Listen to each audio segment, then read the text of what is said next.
Today I'm making a fairly simple box from black wattle, some old pine and a kumiko panel that I prepared earlier. I'll start with the black wattle by flattening and squaring it up.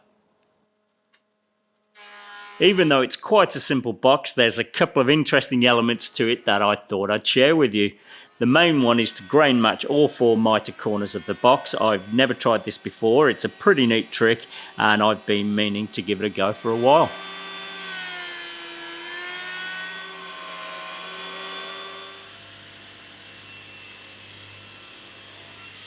If you take a single board, and excuse my attempt at drawing grain on it, but hopefully this will help explain things, and then cut it into 4 pieces with mitres, 3 of the joints will match, but the 2 end joints obviously don't match up at all.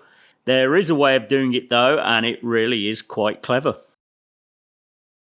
If you start with a wider board and you cut it down the middle into 2 boards, then when you open it up, you'll have 2 book match faces where one will be a mirror of the other. And because of that, it means we can match all 4 corners. So if we open it up this way and book match the ends, you'll see that the 3 joints in the middle all match. And if you change the position of the boards for the opposite ends to join, you'll see they match too. An important detail to mention though is the book matched inside faces will then become the outside of the box. And as you can see, all 4 corners match up.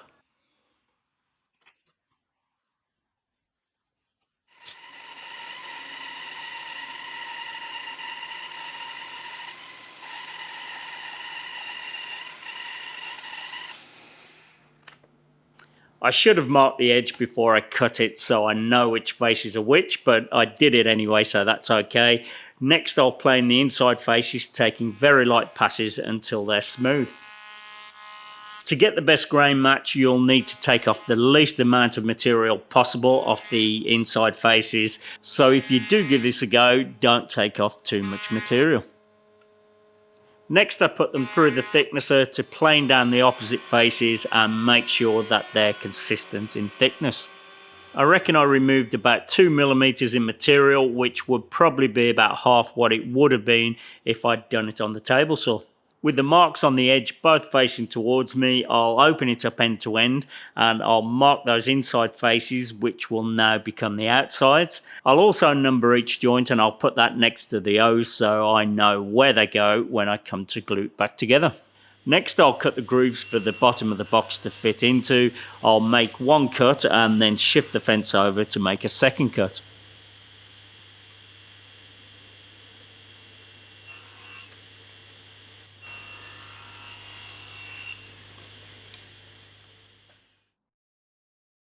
Now I'll cut the sides of the box to length and I make sure to cut the first piece from each board starting at the same joint that I marked earlier.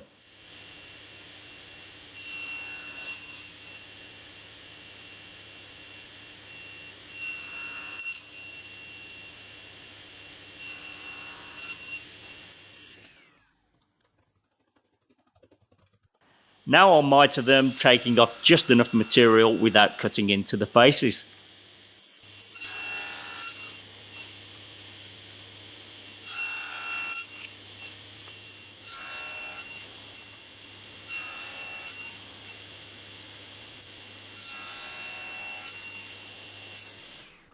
I've got this piece of black wattle from a previous project. It's perfect to make the bottom out of, it just needs planing down a little.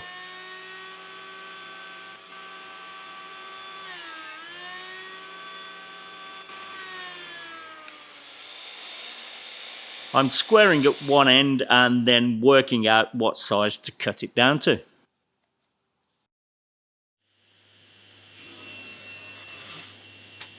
I need to cut a rebate all the way around the bottom. I'm using the groove in one of the side pieces to help set the depth and making it a touch higher than the depth of the groove.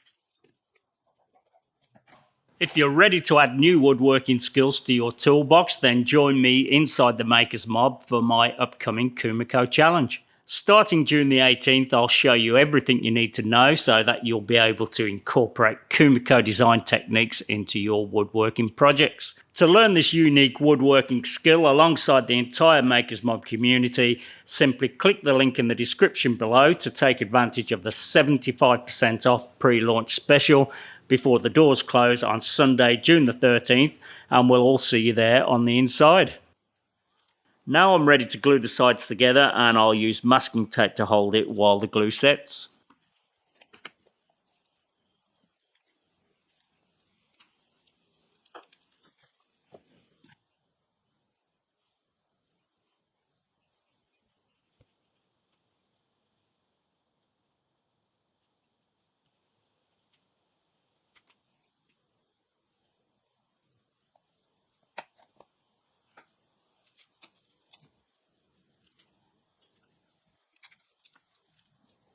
I reckon that came out pretty well. The buck match joints aren't perfect, but much better than what random unmatched grain would have been. I suspect that the results would vary between different pieces of wood.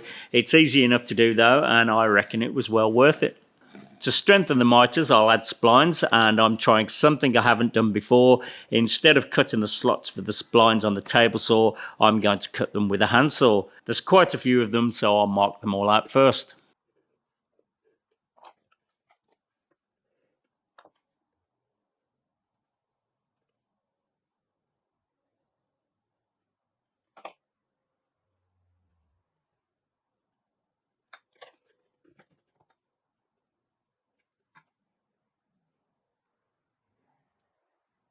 To help keep the saw cuts consistent, I've made a very simple guide from plywood.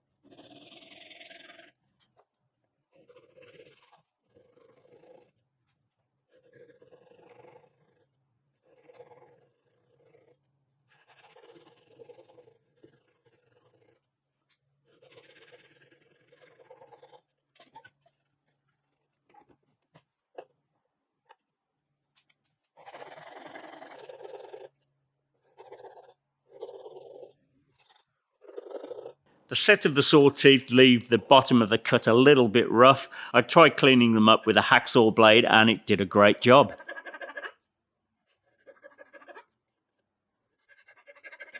Next I cut some thin strips to make the splines out of, and for those I used white mahogany.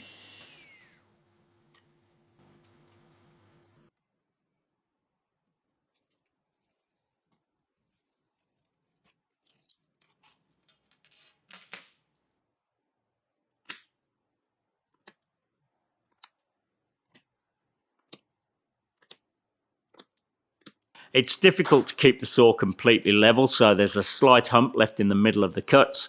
I could use the last couple of teeth of the saw to remove those, but it's much easier to take a little out of the one edge of the spline.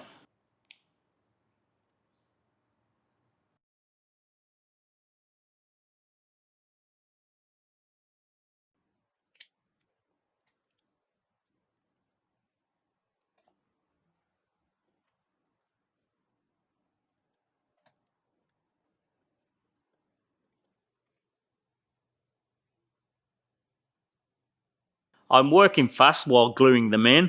If you take too long, the splines could swell with the moisture of the glue and it may be difficult to fit them.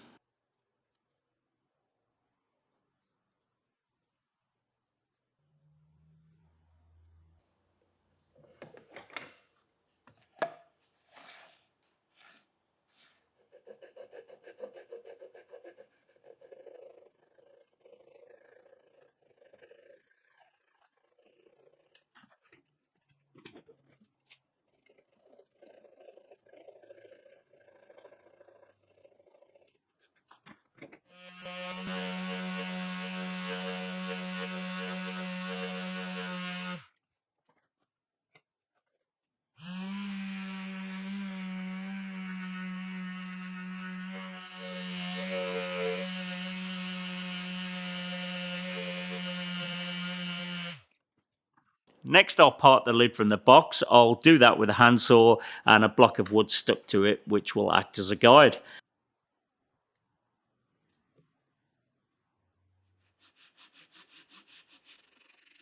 If I did this on the table saw, it would remove too much material and lose the grain match, but this Japanese saw is super thin and will lose next to nothing.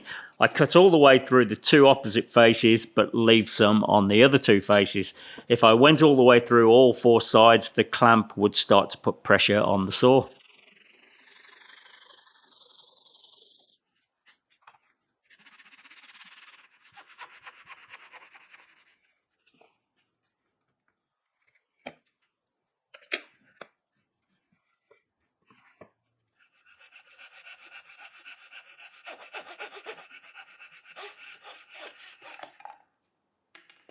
I'll put the box aside for now and I'll start making the liners for the inside of the box, and I'll make those from the piece of old pine that I showed at the start.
That's a pretty good fit, so I'll take them back out and I'll glue them in.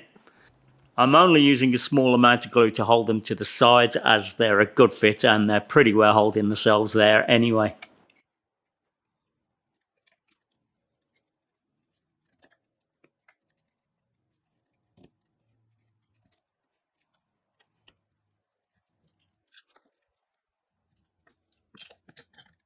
I'll wick a small amount of CA glue into the top of the joints just to prevent them from opening up.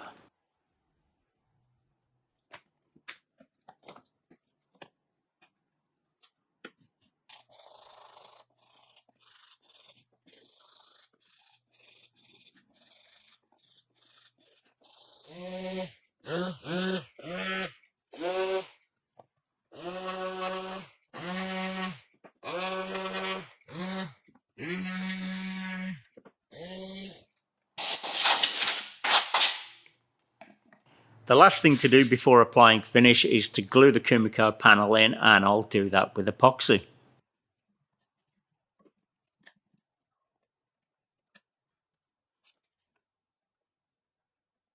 If you're interested in how to make the kumiko, don't forget to check out my kumiko course on the Maker's Mob, where I show in detail exactly how to make it with different options to suit your own workflow.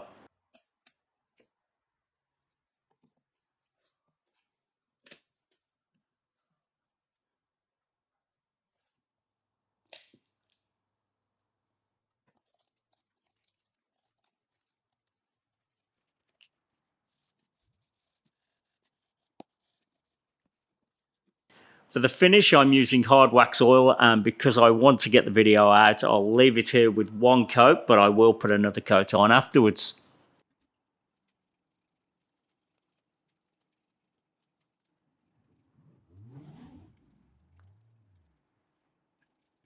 Kumiko isn't the easiest thing to finish. You've just got to get in there and keep checking it from every angle. If you used a different finish, then you could possibly spray it.